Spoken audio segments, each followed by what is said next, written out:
Hello students, आज हम solve करेंगे क्लास 10th के चैप्टर 1 रियल नंबर्स के एक्सरसाइज 1.3 का क्वेश्चन नंबर 1। तो क्वेश्चन नंबर 1 क्या है कि हमें ये प्रूव करना है कि रूट 5 इर्रेशनल है।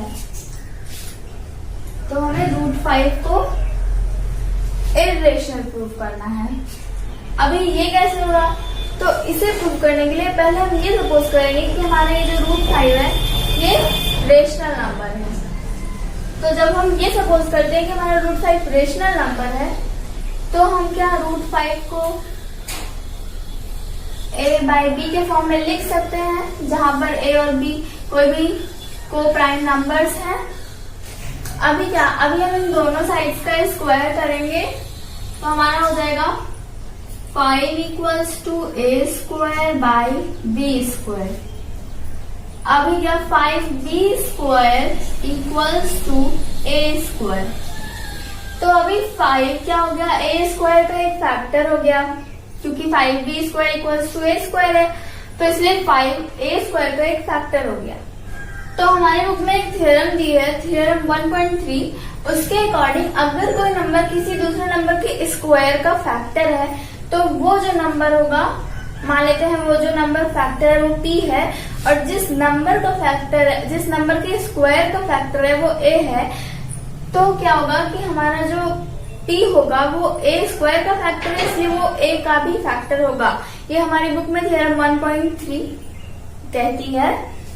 अभी 5b square equals to a square, तो 5a स्क्वायर का फैक्टर हुआ, तो 5 जो है a का भी फैक्टर हुआ।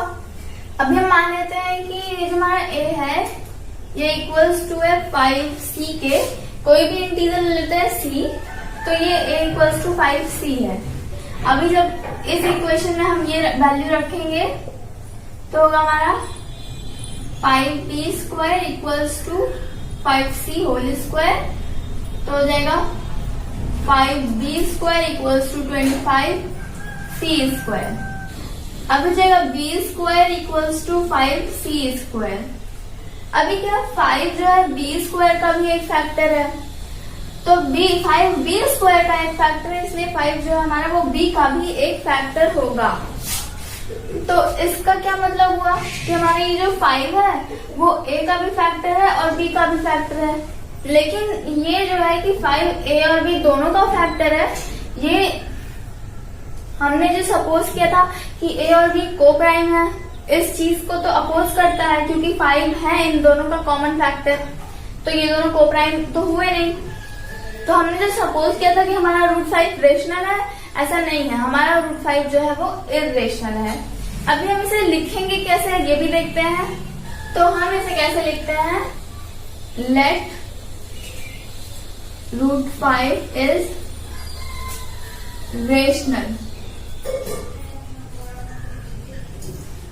therefore we can write it as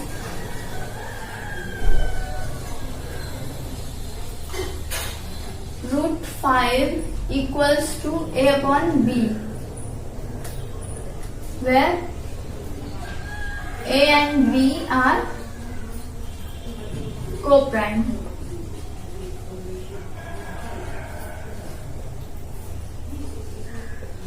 On squaring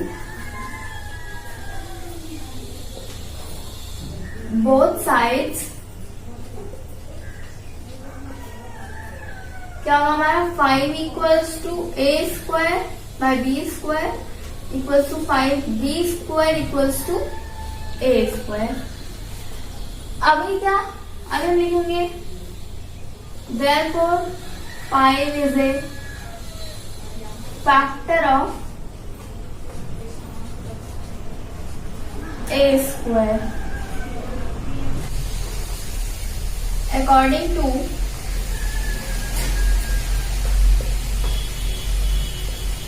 theorem 1.3।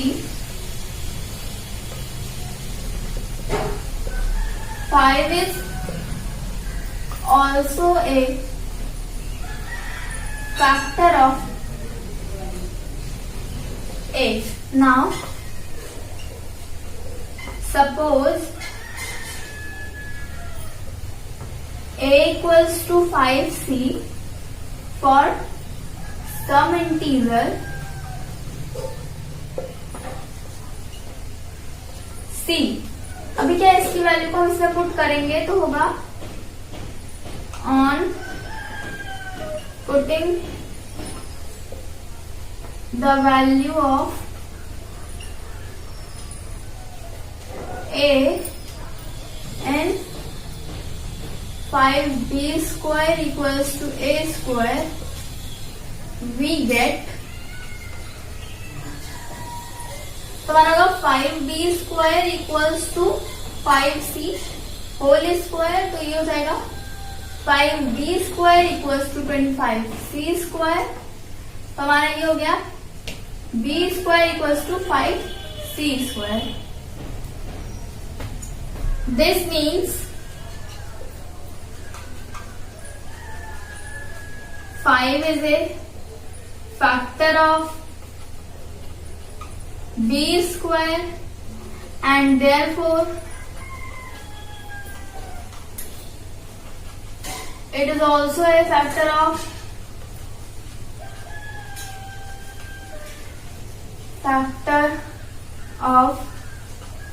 b. Now a and b have at least 5 as a common factor,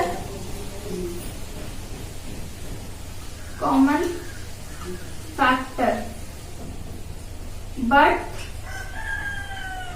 this contradicts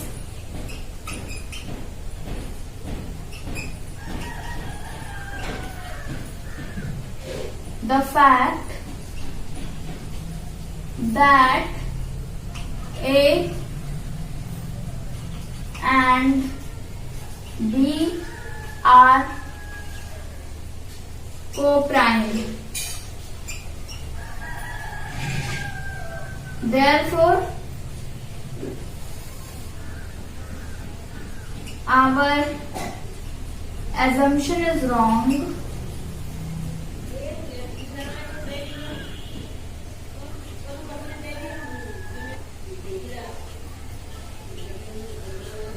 and root 5 is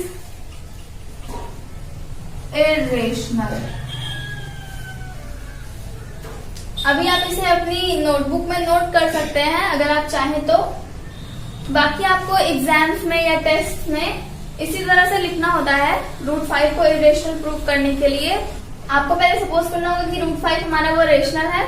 उसके बाद क्या हम उसको, क्योंकि रेशनल नंबर है इसलिए हम उसको a बाई बी के फॉर्म में लिख सकते हैं जहां पर a और b को प्राइम होंगे।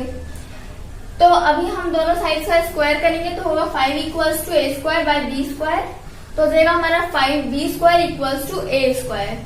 Therefore 5 is a factor of a square. तो यहाँ से हमने जान लिया कि 5 जो हमारा वो a स्क्वायर का फैक्टर है।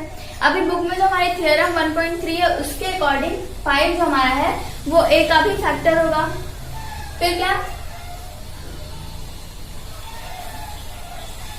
फिर क्या ना suppose a equals to 5c for some integer c। अभी हम मान लेते हैं कि जो हमारा a है वो 5c के इक्वल है, c हमारा कोई भी इंटीजर है। On putting the value of a in 5b square equals to a square we get. अब जब हम 5b square equals to a square में ये a की वैल्यू को रखते हैं तो हमें क्या मिलता है 5b square equals to 5c whole square. फिर होगा हमारा 5b square equals to 25c square, तो हो जाएगा हमारा b square equals to 5c square. This means 5 is a factor of b square and therefore it's also a factor of b। अभी हमारा ये जो यहाँ से हमने जान लिया कि 5b स्क्वायर का भी एक फैक्टर है, इसलिए थ्योरम 1.3 के अकॉर्डिंग 5 जो है वो b का भी फैक्टर होगा। तो इसका क्या मतलब हुआ कि हमारा जो 5 था वो a का भी फैक्टर था और अभी b का भी फैक्टर हो गया। तो इसका मतलब है कि 5 a और b का कॉमन फैक्टर है, लेकिन हमारे a और b तो को प्राइम है, तो उनके कॉमन फैक्टर कैसे हो सकता है। तो इसका क्या मतलब है कि हमने जो माना था कि रूट 5 रेशनल है ये गलत है, क्योंकि रूट 5 रेशनल नहीं है। तो हमारा ये प्रूव हो गया कि रूट 5 हमारा वो इर्रेशनल नंबर है। अगर आपको हमारा ये वीडियो पसंद आया हो तो वीडियो को लाइक करिएगा। कोई डाउट्स हो तो हमसे कमेंट सेक्शन में आप पूछ सकते हैं। और अगर अभी तक आपने हमारे चैनल अक्षर क्यूरियोसिटी को सब्सक्राइब नहीं किया है तो चैनल को सब्सक्राइब करिए, बेल आइकन को जरूर प्रेस कर दीजिएगा, जिससे आपको हमारे हर वीडियो की नोटिफिकेशन मिलती रहे। अब आपसे हम मिलेंगे क्वेश्चन नंबर 2 लेकर नेक्स्ट वीडियो में।